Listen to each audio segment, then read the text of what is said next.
Ladies and gentlemen, there is a conspiracy in the WWE. It isn't necessarily the one that you think it is, because it's not the one that involves the little Jimmies. It is, however, something that affects both of the major champions in the WWE right now, CM Punk and Daniel Bryan. Unfortunately, though, the one that it affects most is the one that has the most star power, CM Punk. John, what do you think about the conspiracy? I think it's very prevalent in WWE right now. I feel like both Punk and Daniel Bryan are suffering tremendously from it. And I'm just looking to see both of these champions get back on track, especially CM Punk. He seems to be in kind of a rut right now. He seems to be kind of like almost like a background fixture when he should be at the forefront. At least that's my view. What do you think about it, Ashton? I definitely agree with you. And for those of you that are scratching your heads right now wondering what conspiracy we could possibly be talking about, let me elaborate. For this conspiracy specifically, the WWE is holding back their own champions. And by that, I don't mean, oh, they have handcuffs on them so they aren't allowed to do everything that they should be able to do in the ring. I don't mean that. I mean by booking them to look weak. And by booking them in situations that make it more difficult for them to draw. They're literally holding their own champions back in their own product. Absolutely. I mean, I look at just this past Monday. I mean, you got CM Punk facing Jack Swagger, and you have controversy over a victory that CM Punk gets over Jack Swagger. Controversy over a victory like that? Honestly, Ashton, if I were writing, as so many people like to say, I would have had a huge in-ring segment, give it a good 10 minutes of pure mic work, pure dialogue between CM Punk and Dolph Ziggler. You need to flesh out both champion and challenger to really make this feud matter. Yeah, and it's strange because I do feel like a lot of the content that was on Raw this past Monday felt a lot like what we would have gotten in a typical 1999 Attitude Era-esque show. What with the Brodus Clay, high character kind of guys with like him and Zack Ryder, and the drama storylines with Kane and even Zack Ryder, and just, you know, the overall horror feel that kind of had to it. It's a lot of very Attitude Era-esque content, but at the same time, you have a guy like CM Punk, who's your WWE champion, who's having trouble looking strong against Jack Swagger, who hasn't held a major title for over a year, I believe. No, absolutely, and think about the wins that Jack Swagger's accumulated. You'd have to think for a good 5 hours to think about that, because the guy always loses. He's not credible. Now, I'll admit, I enjoyed the match. In fact, I even said in the Skype chat with you and our fellow horsemen, Preston and Alex, that this was a great match. I personally was getting into it. But to have a finish like that, where it makes it seem like, oh, CM Punk couldn't beat Jack Swagger, is purely ludicrous. And you talk about that Attitude Era feel. I completely agree. I mean, listen, I had different gripes about the Brodus Clay debut. The debut by itself, standing alone, was perfectly fine. I understood it. It was fine. A little awkward for me, but it was fine. I'm interested to see where it's going to go. Again, the whole horror feel, fantastic. You know, it's Kane. I love this new incarnation of Kane. The promo to begin the show was phenomenal. Phenomenal. But then you get to guys like Punk, your champion, the guy who should be spearheading this whole thing, and he just seems out of sorts. Does that make any sense to you, Ashton? That makes perfect sense, actually, yeah. And I think that this can all kind of be traced back to right after CM Punk beat John Cena at Money in the Bank. You have CM Punk basically going rogue. He takes a picture of the WWE title in his refrigerator and then on the Chicago Cubs logo, and he's invading Comic-Con, and he's doing all these great, interesting things. And then he comes back 2 weeks later. Obviously, you have a main event for SummerSlam. You need to sell tickets. You can't just, you know, hold out and pray that something happens that makes SummerSlam viable. But at the same time, SummerSlam, CM Punk versus John Cena. The crowd was split. You have two baby faces, and of course the win was controversial. Then Alberto Del Rio cashes in. The following pay-per-view, we have Night of Champions, or what I deemed Night of Chairmen and Punks. Triple H beats CM Punk clean. How does that make Punk look strong? It doesn't. It was really horrible writing. We shouldn't even be talking about the fact that Del Rio cashed in on Punk. Punk should have been the champion going into Night of Champions, because let me tell you, after SummerSlam, that WWE Championship went beyond square one. If you could cut a hole in the bottom of the barrel and stick things down there, that's where the WWE title was. Exactly. You have Del Rio beat Punk at SummerSlam, then John Cena beat Del Rio at Night of Champions, And then, if I'm not mistaken, wasn't Hell in a Cell the next pay-per-view after that? Yes, it was, as a matter of fact. And of course, at Hell in a Cell, we had Triple H and CM Punk facing R-Truth and The Miz. And who eats the pin for Triple H and Punk? CM Punk. Exactly. He got pinned by a team that basically got squashed by John Cena and The Rock 2 pay-per-views later. So then we go to Vengeance. Oh, no, wait a minute. You know what? That was Vengeance. Hell in a Cell, we had the triple threat match, John Cena, Alberto Del Rio, and CM Punk. And again, who eats the pin? CM Punk. Exactly. He got pinned by Del Rio. Then we had Vengeance, which was the tag team match where Punk again ate the pin from Miz and Truth. Then at Survivor Series, sure, Punk wins the WWE title, but it's an afterthought because The Rock's on the show. Then at TLC, Punk retains the title, and that's awesome. But then all of a sudden you have people questioning his ability to draw because in the entire month of December, every single week, Raw's ratings went down, down, down. Now, how can you blame that on CM Punk when his entire build-up to that point was as weak as it was? And on top of that, you have guys like The Miz and Alberto Del Rio, both of which have proven that they cannot draw, they are not top draws, and they aren't ratings grabbers or anything remotely close to that. And people are still blaming it on Punk because he's the guy with the strap. And see, actually, my thing is, one person does not define a product. In fact, I think one of the most eloquent and poignant things ever said about this business came from Vince McMahon himself when he said, no one man is bigger than the WWE. Guess what? As big as John Cena is, he doesn't wrestle every match on the card. He doesn't take part in every segment. A business as big as WWE, an entity unto itself, is like a ship. It's going to take more than one person to man it. To put all the brunt on Punk simply because he's your champion is no excuse, because Punk is doing everything within his capabilities to make this the best show possible. It's just sometimes the material is lackluster. Again, I hate to keep hashing on this, but if we look at the summer of Punk, he should still, in my opinion, be in his first WWE Championship reign. We should be talking about no second reign right now. The idea that he drops it to Del Rio, to only see Del Rio drop it to Cena, and then seeing Cena drop it to Del Rio in that span of time, and then Del Rio, successfully retaining against Cena, but only a little while later dropping it back to Punk, is ludicrous. It doesn't help your championship, but guess what? All that build that you gave Punk being the next big thing of our industry, which he has the potential to be, in fact, I think he's on the cusp of it, it was all for nothing. Some people argue that CM Punk came back too soon. Now, I disagree with that point. Do I feel like you could have kept him off TV longer? Absolutely. I don't really feel like that was the central problem. It was how you made him go down, and you made him go down in flames. I mean, am I saying anything wrong here?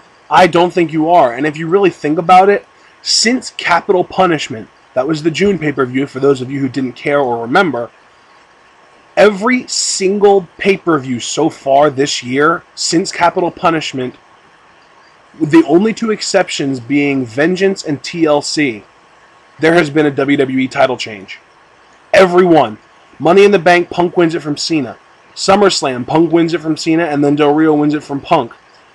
Night of Champions, Cena wins it from Del Rio. Hell in a Cell, Del Rio wins it from Cena. TLC, or not TLC, Survivor Series, Punk wins it from Del Rio. That's 5 pay-per-views since June that we've had WWE title changes. It's crazy. I mean, that's your top-tier championship. That is the cornerstone of your industry, is the WWE Championship. And to change hands like that, at that frequency, like it's a game of hot potato, is maddening. And, I hear a lot of people on the internet, you got your internet monarchs saying, oh, man, CM Punk, he really needs this feud with Jericho. I don't think it's the fault of Punk. I think it's the fault that you not only don't have a strong antagonist, but the guys that could be a lot stronger, like Del Rio and the like, Punk has been falling to up until now. I think only now is Punk gaining some steam, and even that's questionable because Ziggler really has had the upper hand on this feud, even his lackey Jack Swagger, to get a questionable victory like that. And I can tell what they're trying to do, which I'll probably highlight again when you and I record TWitWow. They're trying to say, oh, since Laurinaitis is the referee, he's going to make sure, putting in big air quotes, that something like that won't happen. But still, you couldn't have somebody better take the fall. You really couldn't have somebody, with more credibility than a Jack Swagger, do that. I just feel like Punk is really having trouble getting his footing as a champion. And realistically, I think that at that point, it kind of all comes back to not having a strong antagonist. Because before Money in the Bank, that guy was Punk. Then Chicago turned Punk face, and we haven't had a top antagonist since then. But regardless of that, you had Triple H come back and wrestle a few matches. If you have Triple H come back, and of all things as an authority figure, how can you possibly resist the urge to make him a heel? I don't know how, but the WWE managed. No, absolutely. And see, this is the problem. Well, not really a problem, but I mean, this is the circumstance that you're in when you're in an age like we are. You know, not only has the wrestler and the wrestling industry evolved, so has the wrestling fan. You know, it's not the 80s anymore, or even the early 90s, where you can get away with being so black and white. There is a lot of gray in today's industry. And I thought it was only a matter of time before Punk would become a face, whether it be inadvertent or otherwise, because you saw the promos he was cutting, Ashton. People eat that stuff up like candy. You know, they love that kind of message, you know, anti-establishment, going against the grain. You know, Punk had become the new common man, but he made being the common man cool again. He made it cool again to maybe go out and say to your boss, I hate my job, or this sucks, or that sucks. You know, he brought that feeling back. It's like Triple H said in an interview. We got so far away from that when we would interject somebody like Punk in the picture, and he would call somebody a bastard or a douchebag, and he would say the things that he's saying, it gets that shock reaction again. That's the point where they're like, heard it already, give me something else. Right. And that's all fine. But to not have Triple H, now see, I gotta be honest, I've kind of waffled on this issue, because when I looked at Triple H before, I said, you know what, this could work. I like him as a face because he's dealing with two different conflicts. An internal conflict of, am I doing my job the best that I can? Am I really suited for this job? Was I not prepared like I thought I was? And an external conflict, you know, going against your fellow management, going against your fellow corporate hierarchy, going against, you know, your human capital, your wrestlers who walked out on you, which what a waste that was. Right. They should have just turned him heel. I thought the walkout storyline had the amazing potential to make it okay for both Punk and Triple H to be faces. After seeing how it was executed, they really should have just turned Triple H heel. Yeah, exactly. And let's just rest on this base. The most compelling television a wrestling company can create is for a top babyface to be in the chase and attempting to overcome an obstacle that is the top heel champion. That's the ideal right there. You want that babyface on the chase because that is constantly just creating that heat. And by heat, it's basically the want that the people have to see something happen. Michael Cole has enormous heat because people want to see him get the living crap beat out of him. That's what I'm talking about. You have to create that heat. You have to make people want to see the babyface overcome the heel champion to win the big one. And even then, if you do have the babyface win the title, you don't do it after 1 month. With CM Punk, he won the title. He cut his first big shoot promo on June, I'm going to say 27th, something like that. Yeah, I think that was what it was. And no more than 3 weeks later, he won the WWE title from Cena and was out of the company, technically. So, and then on top of that, you have Vengeance. Del Rio beats John Cena in a great Last Man Standing match.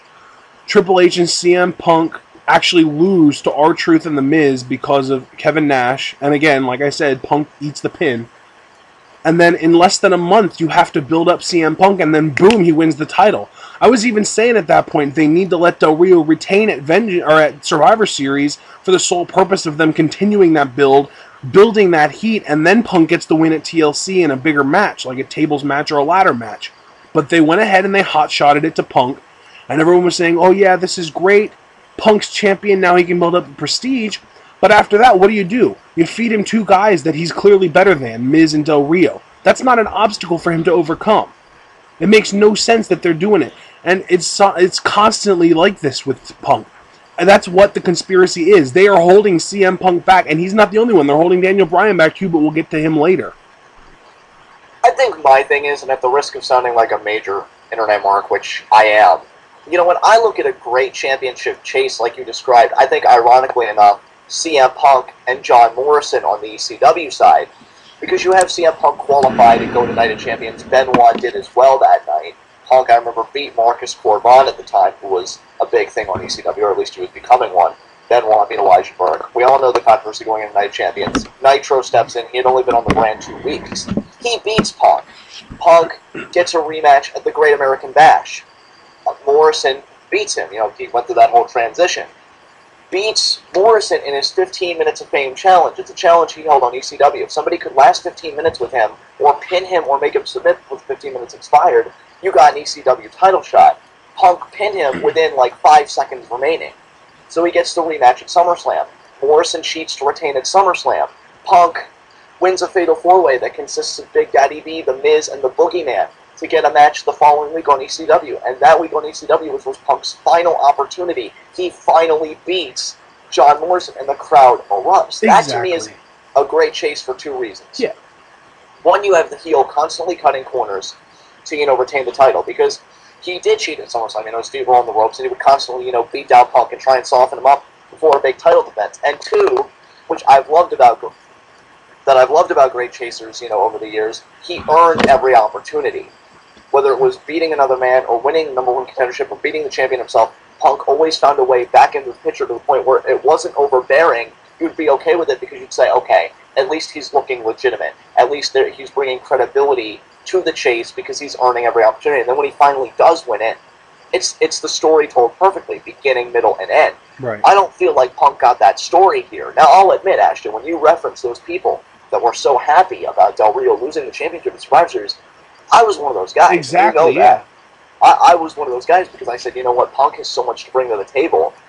Let's do it. Because Del Rio, I think the problem so many people had with Del Rio, and I think, Ashton, even you were one of them, not to put words in your mouth, correct me if I'm wrong, Del Rio isn't a strong heel at all.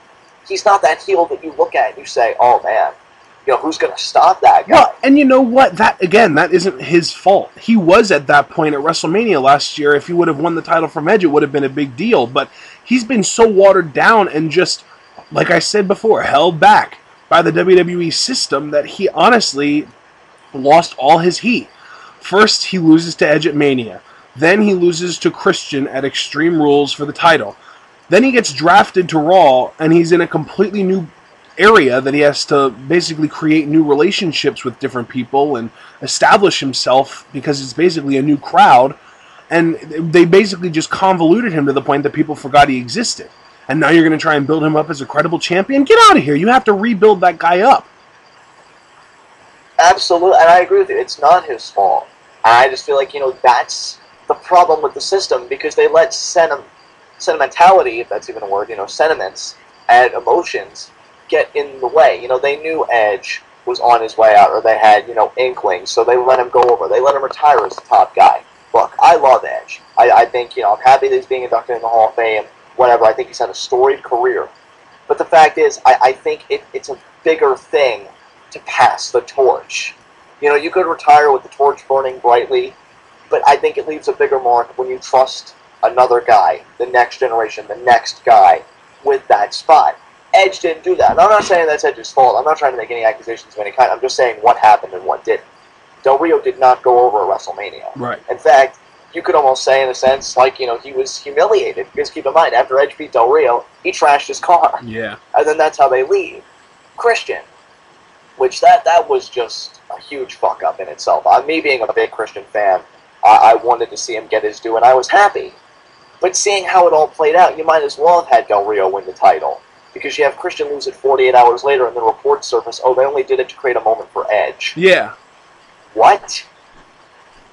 It's English. Do you speak it? It doesn't make any sense to me. Then you have Del Rio go to Raw, and if I'm not mistaken, one of his earliest feuds was again with Rey Mysterio. Now I was okay with this. They're familiar with each other, and I think that was going to help Del Rio with the transition. Going from SmackDown that's a tape show to Raw that's a live show and just a different atmosphere. I think it's good to work with somebody that you're somewhat intimate with. So I was okay with that. But then, it almost becomes a bore after that, and then the final thing I remember is just him winning Money in the Bank. Everything else between that just really didn't leave an impact on me. And I just think that's where Del Rio has gotten, where in his absence, Ashton, I don't even think about him when Monday Night Raw's on. Now, that's a scary sign, because he's injured right now. He's recuperating.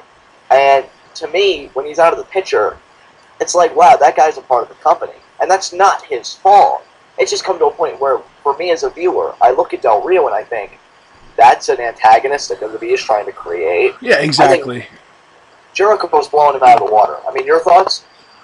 I think that Jericho might be the answer to the problems that we've been seeing, because he might create that ultimate obstacle for the top babyface. In this case, we have Punk to overcome. And the main reason I say that is because I've been saying this for a long time now, and I'll say it again. I think Jericho needs to win the WWE title before WrestleMania so that you can have that babyface chasing the heel champion feel at Mania. I feel like I agree with you. It's good to have a chase. However, I don't think any harm will be done because I've read the dirt sheets. Oh, they're going to make Jericho talk after he potentially wins the Rumble, which, to me, if they're serious about that, do it. Do it. Because then by that time, they're going to go crazy. They're going to be thinking, he has to say something now. He's won the Rumble. He's going to WrestleMania. I see where they're going with the Chamber. At the same time, no, I don't think it would do any harm to have Punk drop it at Mania. Now, I know what you said about the big stage. You know, it's probably better or more apropos for, you know, the big guys, you know, the face champions to go over in that environment. My thing is, though, is that I feel like what egg on the face of Punk, you know, he worked so hard to build this revolution, to spearhead it, to be the agent of change, and Jericho has stopped him on the biggest stage. But you know what, though? That's the thing. That's the chase. That's the, holy crap, this guy got the title that I worked so hard to build up from me, and now I need to work even harder to get it back. That's the whole idea behind the chase. And my thing is, I feel like this discussion opens up another discussion to have at a later time. I mean, now is not the time, but I feel like at one point, whether it's you or I, or a group of shooters, we need to really talk about what defines a title reign. Because I feel like so many people, dude, and I don't think you'd argue this point, I think when they hear this video, they're going to think, what, are you crazy? Jericho winning the title at Chamber? That means Punk will have only held it, insert amount of time here. And I feel like we really need to discuss what does make a championship prestigious, because clearly how the WWE has been handling it, that's not going to raise its stock. Now, I made a video a long while back breaking it down to 3 elements. The time element, the condition element, and the competition element. Right, and you know what? Here's my thing. If you would ask an internet mark what the ideal title reign is, they would have everybody holding the title for a year. And that doesn't make for compelling television just because your title reigns are long. It doesn't help.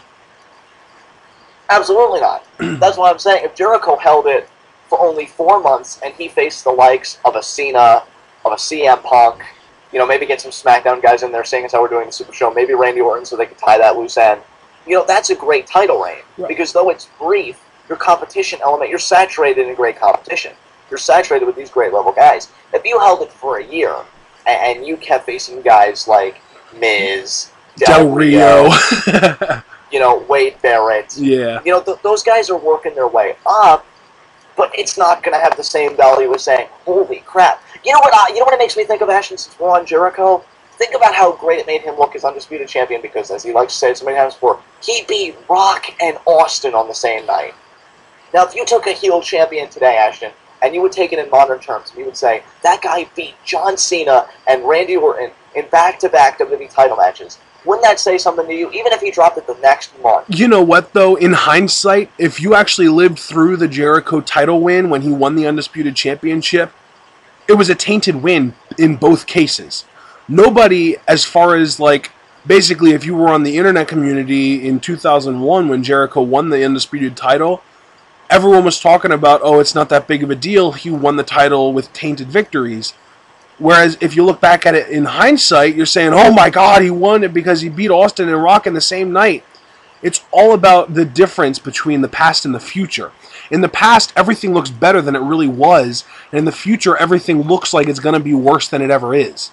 If that makes any sense at all, you want to basically say, yeah, Jericho beat Austin and Rock in the same night, but the tainted victories, if that would happen to CM Punk today, you wouldn't be able to take him seriously. No, you wouldn't. I think it's how it's done. Especially in this day and age where I feel like the business is under a much stronger microscope than it once was. You know, this internet community has expanded, and you have a lot more, I'm not saying this in a bad way, but you do have a lot more critical viewership than you used to. Right. And, you know, I mean, just saying it like it is. I feel like Punk, if you were to lose at a Chamber, first of all, he would be in an Elimination Chamber match, Satan structure, you know, Jericho comes out. I think it's the perfect setting. So understand, I don't disagree with you when you say have Jericho win the title in Chamber. Right. I'm just saying, I think in regards to the Punk title reign, and more specifically the Punk-Jericho feud, they do have flexibility they can work with. My problem is, Ashton, I don't feel like they're utilizing Punk's proper talents. Like, you know that going into Raw, I was really hoping that Punk and Ziggler could exchange verbal barbs with each other. Yeah. I was so disappointed when that didn't happen. Because I'm thinking, you have got two of the best talkers. I know you say, like, Cena's a great mic worker, and I agree. Honestly, my top three is Punk, Kane, and Ziggler. I mean, Cena's great, but I see those three guys in an entirely different league. And, you know, Cena would definitely crack 4, you know, clearly.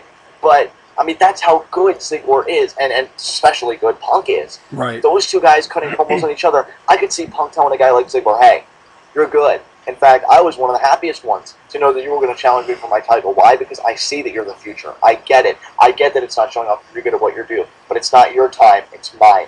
And I'm going to kick your head off if it means keeping this. You know, I'm really hoping they up the mic work next week. And I'm really hoping they make Punk look like a champion. Yeah. Not some guy that walks into the office with some replica that he got on WWEshop.com. Yeah. No, the champion. You know, that's what I want. And this all leads back to the conspiracy that the WWE is holding back their own champions. I don't know why, I just know that. And I know for a fact that they are holding back CM Punk. We've already touched on just about everything there is to say about why they're holding Punk back.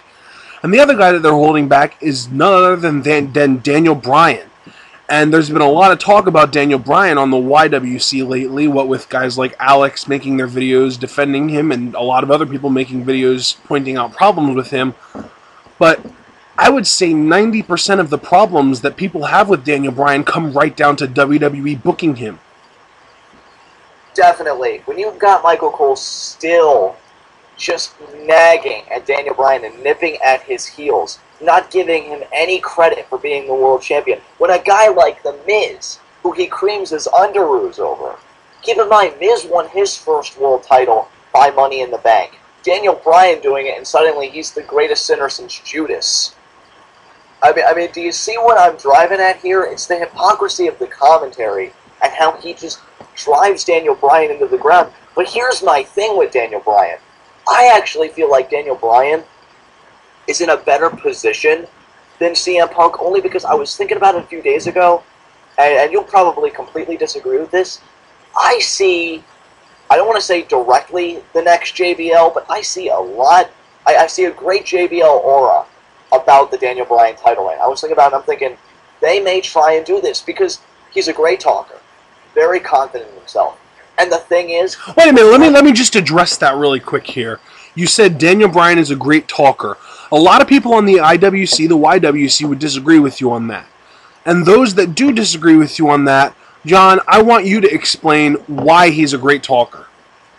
Because he really doesn't have to say much to get his point across, and what he does say, you feel it. Take, for example, the segment he had with Big Show. I mean, he also talks with his face. I like how communicative he is with his body, because Big Show puts the hand on him, and he's like, Daniel, don't make me hurt you out there tonight. And you could see the look on Daniel Bryan's face just turn to revulsion. Like, how dare you put your hand on my shoulder? And then he's just like, get your damn hand off my shoulder. Notice he didn't scream it. He didn't try and get hammy with it or cheesy with it and make an omelet out of his acting. It was very succinct and direct. Get your damn hand off my shoulder. Like you would in a bar. If somebody was hitting on your girl and somebody was like, hey, bud, just calm down. You know, that's how it would be. Yeah. And when I say JBL, just to elaborate so nobody thinks that I'm ridiculous, when you look at the JBL title reign, which I love, I cannot gush over this title reign enough. I know guys like LV say, oh, he was the lowest drawing champion. A lot of people are very critical because he didn't draw and he looked weak. I completely disagree. What I see, when I think of parallels between JBL and Daniel Bryan, they face insurmountable odds, but they always come out of it, even if they're scathed, to the core, they hold on to what matters, the world title. I am stoked for SmackDown tomorrow night to see how Daniel Bryan is going to pull off the no count out, no disqualification bout against the Big Show, because he is in a JBL situation. When I think that, I think of his last ride match against The Undertaker. I think of his barbed wire steel cage match against the Big Show. Daniel Bryan, like JBL, I think the word I'm thinking of is survivor. They're both surviving champions. You can put them in the fire and they'll smell like smoke, but they'll come out on the other side with the gold. Yeah. And that's why I think Daniel Bryan is a better chance than Punk. Because I love what a douchebag Bryan is. You know, now I'm really starting to get on board with it, Ashton, and I have you the credit for it. Because you were like, you know, just give it a chance. And when I think about it, dude, I'm thinking, this guy's the next JBL in the sense that he's the next great survivor. I honestly, if he doesn't retain against Big Show tomorrow night, I'll be crushed. I want to see him come out with something clever, maybe like a label lock using a steel chair or something like that. I feel like Daniel Bryan has got a better grasp on things, but it's not CM Punk's fault. Look at the guys that, look at the guys like, you got CM Punk, and he's facing guys like Ziggler. That's fine. You got Daniel Bryan facing a giant in the Big Show. Right. I'm not saying Ziggler isn't good. He's great. And I think Laurinaitis being a special guest referee really helps matters. I like that, because that is creating more of an obstacle for Punk. Yep.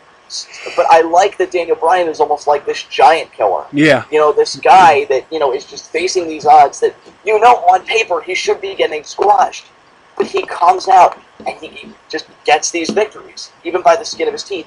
I'm not saying Punk needs to be that way. He just needs to be a guy that gets on a microphone, sits Indian style in the middle of the ring like he loves to do, and simply says, hey, I'm the champion. I am the WWE champion. I will take on all comers. Come at me.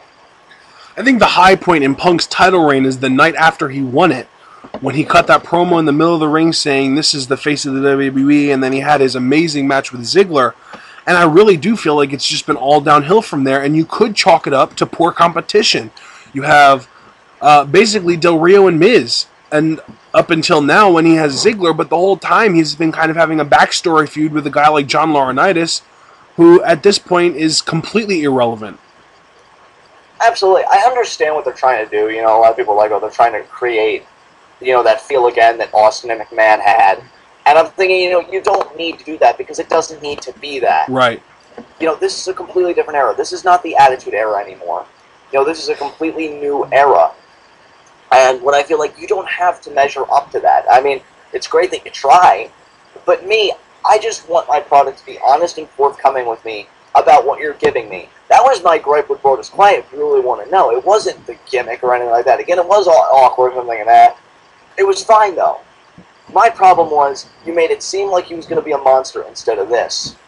And my thing was, just be honest with me. And I want them to be honest with me about the Punk reign, because I know the kid can go. I know he can beat anybody in that ring. But you're trying to make me seem like that's not the case. And to the casual viewer, that's what it looks like. When you have controversy, again, surrounding a victory that you get over Jack Swagger, which when is the last time that guy was relevant? I think Dolph Ziggler said it best when he cut that promo on him. Go back in a time machine, go back to 2009 when you were relevant, and get out of my spotlight. Right. It's ridiculous. Now, if Punk was facing a guy like Sheamus, or somebody like that, I'd say, okay, that's an obstacle. Exactly, yeah. And that, honestly, it kind of all ties in with Punk and Daniel Bryan being that I can beat you on any given night kind of champion, but at the same time, when they do win, it's either tainted or it's against somebody that they should win against any given day of the week. And it all makes them look like weaker champions than they really are. And it all comes down to the WWE booking. They are holding back their own champions, and it makes no sense whatsoever. And a lot of it, you could even say, has to do with Michael Cole talking about Daniel Bryan. And realistically, he disses CM Punk just as much because of him going against guys that Cole's a fan of, like Ziggler, Del Rio, and Miz. No, absolutely. And here's my thing to really sum it up, succinctly and put it in fewer words than what I have been. Punk's t-shirts say best in the world. That's how I want him to be marketed. Yeah. I want Punk to be marketed as he says he is, as the best in the world, as the guy who can walk in the building. Laurinaitis can come up to him and say, hey, Punk, this is Big Johnny. Give that grin that just makes him look like a cheesy douchebag. And just say, tonight, you're facing 3 guys in a handicap match. I'm not saying necessarily win the handicap match, but maybe nail 2 GTSs to your 2 opponents, and then the other guy comes up from behind and beats you. Because even then you look strong, because you're thinking, okay, took out 2 out of 3. The third guy just got lucky. Or you're facing this guy in a 60-minute Iron Man match, and he beats the guy by 2 falls, or maybe the 1 fall with 5 seconds. Just keep winning. I mean, the idea that he's lost to Ziggler twice, albeit both in controversial fashion, so we can't really say, oh, clean, whatever. Laurinaitis did have a hand. At Royal Rumble, I don't know how they're going to book this, but they need to make it seem like, yeah, it was really back and forth. Yeah, it was intense. Yeah, it was a match of the year candidate. But at the end of the day, there's only one person you call champion, and that's CM Punk. I think the worst thing they can do is have some, false finish where Ziggler gets awarded the title. It goes into Monday Night Raw, and then they remedy the situation a lot like they did with the world title, ironically enough, also involving Ziggler and Edge. You know, you don't want to do something like that. You want to make Punk seem like I overcame it all, even when Johnny Ace over here was special guest referee, and I know he has it out for me. I like that Punk has a management obstacle. I like that he has obstacles where, you know, the figureheads for management, guys like Ziggler stepping up and saying, Johnny, I'll take care of it, you know, I want to be champion. Guys like Swagger, which aren't the best competition, but whatever. Guys like Jericho, which is going to be awesome. But it's how you present it to me. You know, Punk could lose to Jericho, but I would want him to lose by a hair. Right. You know, it's like when Taker dropped the title to Jericho. That was fine because Shawn Michaels kicked his head off. You know, that didn't make Undertaker lose any credibility whatsoever. Yeah. Because who the hell was expecting somebody to come up from under the chamber floor? You know, that's the kind of thing I want. I don't want Jericho making him tap out to the walls, or just a code breaker out of nowhere, unless it's like a referee bump or something like that. Just make CM Punk look like the best. Make him get on the mic the night after when he drops the belt and say, Chris, you say you're the best in the world at what you do. I think that is a fraud. I think what you really are is the luckiest man at what you do, because it is luck that took my title from me last night. And then just do it. Just do it. I feel like the conspiracy you're talking about, I don't think Punk gets enough mic time. Before he was dropping pipe bombs, I don't even feel like he talks as much as he used to. And when he does talk, it's gold. When he told Laurinaitis, I will beat you like a bitch, that had me rolling. Right. That was great stuff. He's not talking as much as he used to. Why he hasn't had any verbal altercations with Ziggler, I do not understand. In his feud with Jericho, there needs to be a lot of dialogue in that feud. It is oh my begging God, for yeah, it. absolutely. It is begging for it. And it seems like it's all taking a back seat to Laurinaitis. Which, you know, you and I have discussed on TWitWow, we like Laurinaitis. You know, he's grown on us, he's a great TV character, but it's not all about him. You have a champion. If you're too busy fleshing out the opposition, you're going to forget all about David. And you're going to forget about what David brings to the table when you're too busy strengthening Goliath and building him up as this force. Yeah, and you know what, though? That's the problem. John Laurinaitis isn't Goliath. John Laurinaitis is the puppet master. He isn't the biggest puppet that Punk can go against. He isn't the guy that Punk's actually going to get in the ring and fight. And if he does at any point, everyone with a brain cell is going to expect a squash match, and they're going to get a ton of enjoyment out of that because of Laurinaitis getting built up. But at the same time, you can't expect, you know, this guy is going to go in there and he's going to give it his best to overcome the obstacle. If we're talking about Laurinaitis, we're going to think, okay, how long until Punk gets Laurinaitis in the middle of that ring so he can dominate? Exactly. You know, they're really just teasing to the final, you know, countdown when Punk and Laurinaitis are going to have an altercation, and Punk either kicks Laurinaitis in the head or he gives him a GTS. I understand you're building towards that moment. I just feel like, you know, you're going to have Ziggler, you're going to have Jericho. If Jericho wins the title, and that is another great thing about Jericho winning the title, it takes away eyes on Punk saying, okay, well, now who's he going to overcome? You know, you want to accentuate the positives and hide the negatives if you're any corporation, because as you and I have discussed, you know, there aren't many strong antagonists. You can't go to Kane right away because he's still doing shit with Cena, and I want that shit to continue. I don't want that to be hot-shotted just so that Kane can get in the title picture. So I think Jericho having it, that's fine because you can stay within the same crop of talent and have a great chase at the same time. Right. So you kill two birds with one stone. Yeah, you know, my thing is... It's almost like you have two football teams. One of the teams is the good guy and the other team is the bad guy. And all of the hype to the football game that they play against each other is focused on the good guy's team versus the bad guy's coach. And then when the good guy and the bad guy get on the field, nobody cares unless one of the good guy's team's players is going to go over and punch the coach in the face. That's not how you sell a match. That's not how you draw ratings. And that's what this all boils down to. CM Punk is being accused of being a poor ratings draw or somebody that can't draw ratings when the hype is and what the WWE's doing to book and write the entire title reign that Punk has had is backwards. It's just bad. You know what I think, dude, and this thought just struck me. I think Laurinaitis has it too easy right now. Because I thought back to that promo that Punk cut saying he doesn't care if he has to sell tickets, ring announce, time, keep whatever to make this show the best show possible. Have him start systematically taking the corporate hierarchy apart. Like when John Cena was eliminating the Nexus leading up to TLC. we saw, like, throughout the night, he was taking guys out, chair shots, going in locker rooms, mugging people, and you saw it. They were laid out. You know, I think Punk needs to start gaining momentum, not necessarily just for his title reign, but on a grander scale, his cause. Like, I think back to that promo, dude. He wants to make a revolutionary product, right? We'll have him do segments, or maybe he gets him to Johnny Ace's face. Again, you know, he wants to get to him. But maybe, you know, go through those puppets. Maybe change things. Maybe see people going through whatever. And, you know, just destroying it. I want to see him start furthering his own cause. Because I think about that promo, and I thought that promo was revolutionary in the sense of the groundwork that it laid. It opened doors to really create an amazing product. But I don't feel like they're capitalizing on it and cultivating it like they could be. Punk should be the centerpiece, not just because he's so damn good, but more importantly because he's your WWE champion. It has the company name in it. I'm assuming it's important. Yeah, really, exactly. Yeah. And that's what you need to do. Yeah, and it all just boils down to the WWE being the main reason that these guys are being labeled as guys that can't draw. You can't call them that because the WWE is the reason that they are that. If the WWE would actually put some effort into making these guys look strong and giving them reasonably compelling storylines to be involved in, guess what? They would start drawing. They would start getting better ratings. It's all about what you surround the guys with.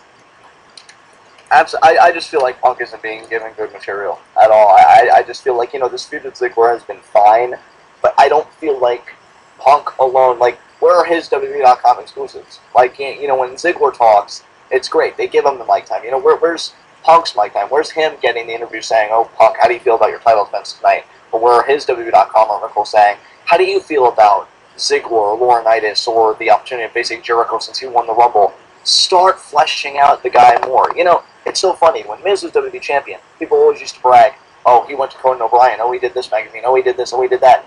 You know, have Punk showcase him the same way. Oh, Punk was on this radio show. He was talking about how he's looking at the next 10 years, how he wants to get those ice cream bars. Keep CM Punk as that agent of change, because I think a problem so many people have is that now CM Punk's starting to look oddly human. Remember when he burst on the scene after the shoot promo and Money in the Bank? Everybody was thinking, oh my god, this is the wrestler. I mean, this is CM Punk. He's going to change things on a dime. Yep. And now I think people look at him, Ashton, and they're thinking, wow, he's just another wrestler. Yeah, but exactly. you and I know differently. Yep. You and I know he can take this product to the next level. If I could go back and I could, you know, do anything different, I would keep the CM Punk we saw from that shoot promo and from Money in the Bank. Maybe I would keep him off TV longer like you suggested, but I would keep that consistent. I would not have CM Punk stop going on megaphones, going on microphones, going on stage, tearing shit up until he got the change he wanted. And again, it's not going to happen overnight, realistically, but kayfabe, we just have him as this huge rebel. I feel like he's stopped rebelling, and now he's just fighting. He's instead of rebelling, he's surviving. And realistically, he's fighting any battle that any top babyface has ever fought. He's fighting the same battle that you would expect John Cena to fight. He's fighting the same battle that you would expect a face Randy Orton to fight. He's fighting the typical, oh, I have to overcome this average heel competitor and the Raw general manager who is just so happens to be evil who's in his corner. That's all it is. It's stopped being different, and it's back to the status quo that Punk has tried so hard for us to break away from. It's cookie cutter. Right. And honestly, dude, I look at it, and you know I love Ziggler. We gush over him every TWitWow podcast. But I look at it, and I'm thinking, you know, Punk's going to retain, even with Laurinaitis' referee, which, again, it's a nice obstacle. I just feel like, what is it creating for me? I feel like when Punk was talking about, you know, what he wanted to do and how he wanted to do it, it was different. It was exciting. I just feel like you said, WWE is really holding him back. Yep. So, for those of you that have been listening for this full 45-minute video, we do appreciate it. We feel like we've really gotten our point across here as far as the conspiracy, and again, as far as the conspiracy goes, this is in reference to the WWE holding back their own champions. John, do you have any last words you want to get in before we close out? Again, just to really wrap up my points, I feel like Daniel Bryan is in the better position of the two because I actually like what they're doing with that title reign. I think, again, he's a great talker, and I like how he's going to be that surviving type champion. With CM Punk, you just need to accentuate the positives, and there are really no negatives to hide. Have the guy talk. Have him go back to his message. Have him go back to his roots. Have him have something to rebel against rather than survive against. And right. That's really all I have to say. And the reason Daniel Bryan's in a better position is because he's turning heel. If Punk would be turning heel, yeah, he'd be in a better position too. But the fact is, again, there's always more money in the babyface chasing the heel champion than the other way around. Daniel Bryan is going to eventually, I would say within the next couple of weeks, become that heel champion that I'm talking about, whereas Punk is currently the babyface champion with no real obstacles in sight, unless you count Chris Jericho, who hasn't even said a word yet. So, to wrap things up, be sure to be watching out for my third brand video this coming week. And of course, 4 Horsemen, January 28th, Road to WrestleMania. Be sure to be watching out for that. It's coming at you. Check out TWitWow. We are free on iTunes. Check out my blog. It is pwbooking.blogspot.com. Follow me on Twitter at apon404. And of course, be sure to keep up with nodq.com because I am a reporter there now. John, go ahead and take out care of your plugs. Just subscribe to The Horseman on YouTube. Follow us on Twitter. Subscribe to Delexman. Subscribe to Delexman V2, his backup account, which currently serves for tributes and mashups. Like us on Facebook. Subscribe to Preston's tribute channel, Mysterio Fan Tributes. And I think that's all really for the Horseman side of things. So guys, I had an honor doing this video. Jan's the man. And let's hope that the conspiracy can be resolved sooner rather than later, because I think if there's going to be any really great casualty, it's not going to be just CM Punk. It could very well be the WWE Championship. Exactly. And with that said, this is going to be John and Ian Izzle signing out.